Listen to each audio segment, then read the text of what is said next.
প্ৰচণ্ড ধুমুহাই প্ৰশ্ন কৰিলে মোক, তোমাৰ প্ৰাপ্য কি কোৱা? মনৰ দুৱাৰ মেলি নিৰ্ভীকভাৱে ক'লো, তোমাৰ শক্তিখিনি দিয়া।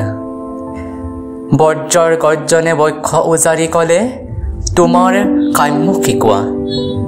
মই ক'লো, ব্ৰজক তোমাৰ শক্তিশালী উদাত্ত কণ্ঠটি দিয়া। এদিন আকাশে ক'লে, জনৈক গীতিকাৰে অকণি আকাশ দেখো মাকে, তুমি কিয় আজি বাৰু কম্পিত কণ্ঠৰে মাগিছা সৰ্বকা সত্তা?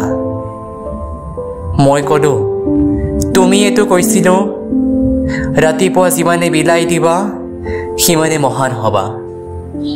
তাৰে নাম সঁচা উদাৰতা। সেয়েহে আকাশ, তুমি দিব যদি খুজিছাই, সংকীৰ্ণতা এৰি দিয়া অৱদান ৰূপে তোমাৰ পূৰ্ণ বিশালতা দিয়া যদি আজিয়েই এতিয়া। মহাকাশে দিলে মোক বিশাল দৃষ্টি আৰু ধুমুহাই প্ৰচণ্ড শক্তি। ব্ৰজৰ দিলে মোক উদাত্ত কণ্ঠ আৰু দিলে সাহসৰ যুক্তি। ব্ৰজৰ কণ্ঠৰে ধুমুহাৰ শক্তিৰে গীত গাই কপাম দিগন্ত। দানৱৰ সমাজতো পাম মানৱৰে গীত, কলিজাৰ সঁচা সুৰ সিক্ত। মুমূৰ্ষ মানৱক জীৱনৰ বিদ্যুৎ কিঞ্চিত যদি দিব পাৰোঁ, আকাশ ধুমুহা আৰু ব্ৰজক তাৰ বাবে শতবাৰ প্ৰণিপাত কৰোঁ।